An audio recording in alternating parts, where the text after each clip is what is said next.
So our next guest today is Erika Myers. Welcome today, Erika. It's just wonderful to have you here. Thank you so much for having me. I really appreciate it. It's good to see you again. Now, we have a question here for you. You said that electrification is the opportunity of the century for utilities. What are the ways that you've seen utilities in cities position themselves to take best advantage of this coming market growth? Now, before I get to your answer, I just want to make sure for the audience out there to make sure that you're asking questions for Erika. She's very much an expert here, so I'd please send them in to us. So thank you, Erika.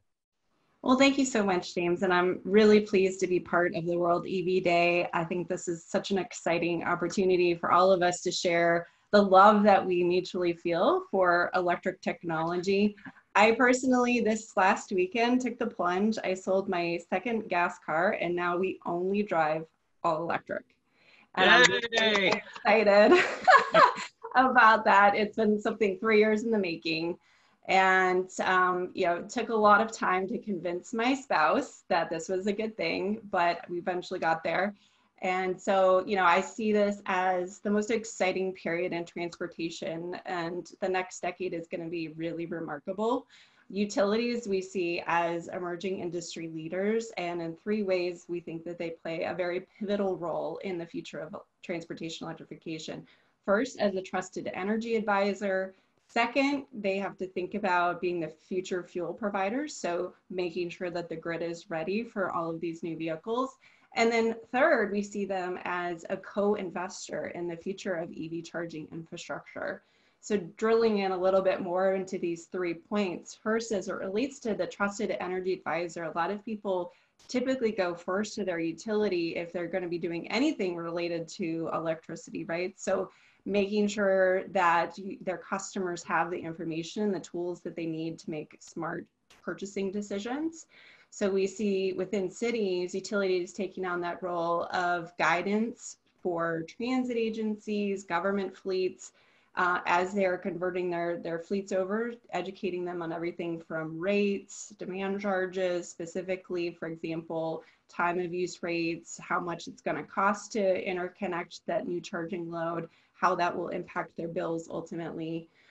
Second, we see utilities providing advice for large corporations on things like workplace charging and sustainable energy, also for multi-unit dwellings or other large complexes of that nature, making sure that they understand what that impact will be for them and where they can potentially site the chargers to minimize the cost for integration. Third, we also see utilities incentivizing individuals through either direct rebates for things like chargers or even the vehicles, and providing that kind of additional catapult to make them, you know, see the opportunity and switch. As it relates to grid readiness, we see, you know, similar to what we've seen now with the oil industry, you got to make sure that the fuel is there, it's reliable, it's affordable, and in the case of electricity, that it is clean energy. And there are huge opportunities in terms of the load growth. The projections show that by 2030, here in the United States, we'll see roughly 11% annual increase in electricity consumption. But it's really critical that we take into account distribution and transmission planning to make sure we have access to that energy, especially in cities which are typically urban and the infrastructure is underground. It's going to be more expensive to upgrade those systems. So we are preparing well in advance. So making sure the forecasts are correct, and that's going to rely a lot on lots of different people participating and providing that information to utilities to make sure they have that access. And then second, we're going to need to figure out a way to minimize on-peak charging. For those who aren't familiar with the term peak load, that's essentially roughly 100 hours a day when everybody has all their electricity devices turned on, and that's what we typically make our grid system prepared for. So we are preparing the grid for those 100 hours a year. We want to make sure that people aren't charging during those 100 hours a year. So giving them incentives to shift their charging load to off-peak times let's say mostly at night, or maybe during the day when we're starting to see more and more solar hitting the system. So giving some incentivization and guidance to consumers about those charging opportunities.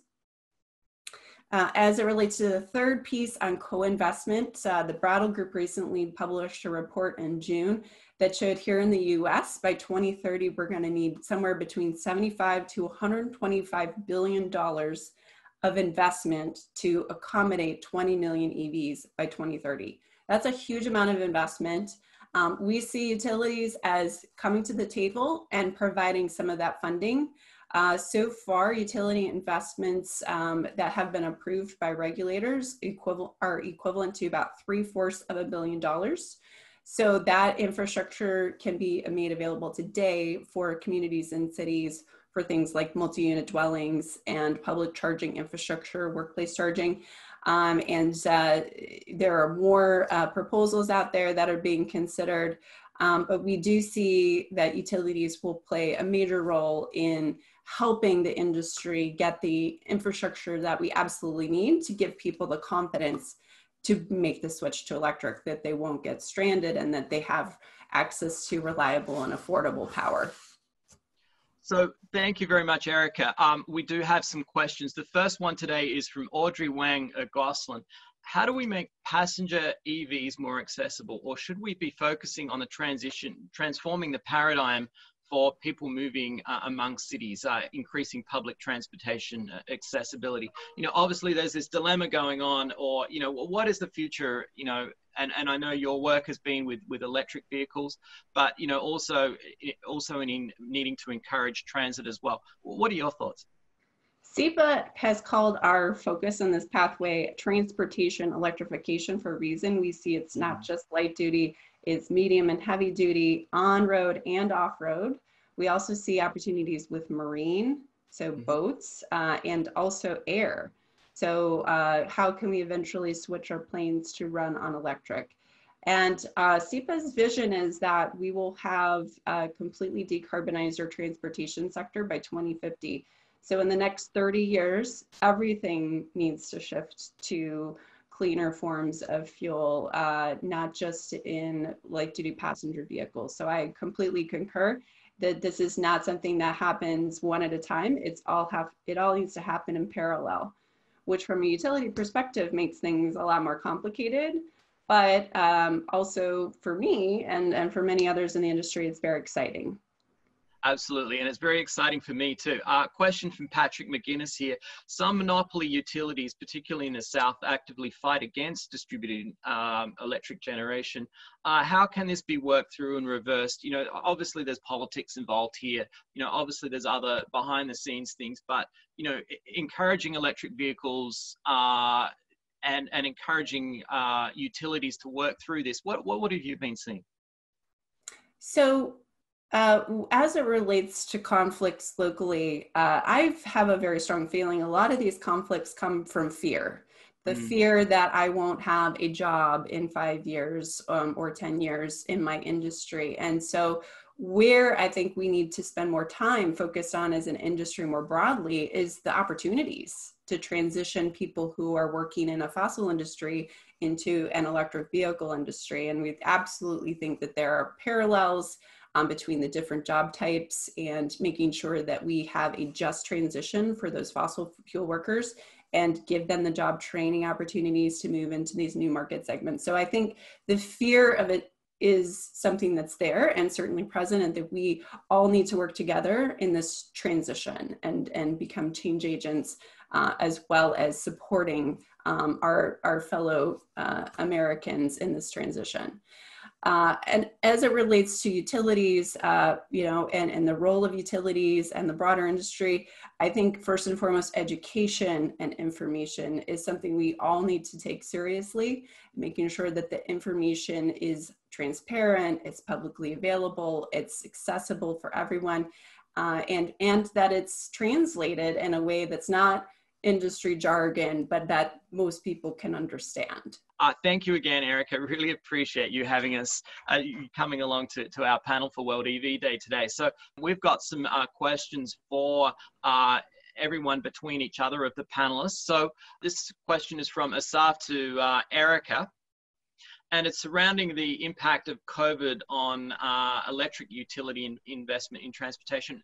Asaf, can you ask this question to Erika, please? Sure, Erika, I was wondering if you've seen any impact at all from COVID on utility investment in transportation electrification. Yeah, so I've had the privilege of talking to a lot of utilities in the past couple of months, and the trend shows that there was a slowdown in utility program uptake and enrollment for the first part of the spring into the summer. But fortunately, most of those programs are continuing to move forward and making progress. With the exception of workplace charging, I don't think that's a surprise for anyone here on the phone. The workplace charging programs have definitely had an impact. And then similarly, any programs that involve the utility coming out specifically and installing infrastructure, those programs have had an impact also, because I think of concerns about, proximity to contractors and things like that. We have seen, though, that public infrastructure, that we saw a slowdown in charging, that has picked up through the summer. So fortunately, some of those public charging investments are being utilized at a higher rate again. So I'd say things are moving ahead. Utilities are still putting together their regulatory filings and working with their boards to get investments approved. That has not slowed. So I'm feeling very optimistic. Thank you, Erika. Much appreciated. We've got Sarah. I know you've got another question for Erika here. How can EVs be used as grid assets during power shutoffs? So I think I just asked your question, so sorry, Sarah, but so tell us about that. Yeah, so I think that all of us are thinking about how can we take advantage of this like 60 kilowatt battery that's sitting in my car right now during all these shutoffs that we're hearing about in California and elsewhere, as it relates to recent weather conditions. And I think that's a big, really, important question. I've worked on vehicle grid integration topics as kind of my main area of focus for the last 3 years. And it's something that I feel really personally passionate about. I think that everyone who cares about EVs should also care about EV load management. That's how I see the world. I think we want to have this new technology, but we want it without any of the consequences, right? We don't want more fossil fuel plants built as a result of new EVs.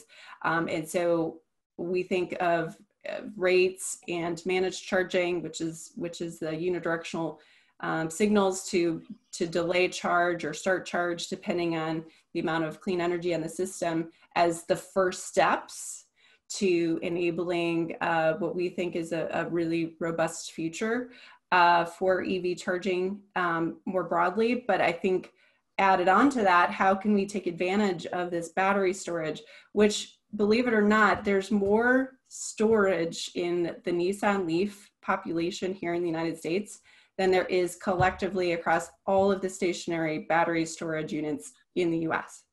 There's more power storage in those Nissan Leafs. So if we could leverage those Nissan Leafs, which today are bidirectionally capable through the CHAdeMO, if we could leverage those in some sort of really unique way for utility programs or for wholesale power markets, what could that do for increasing the robustness and reliability of our grid?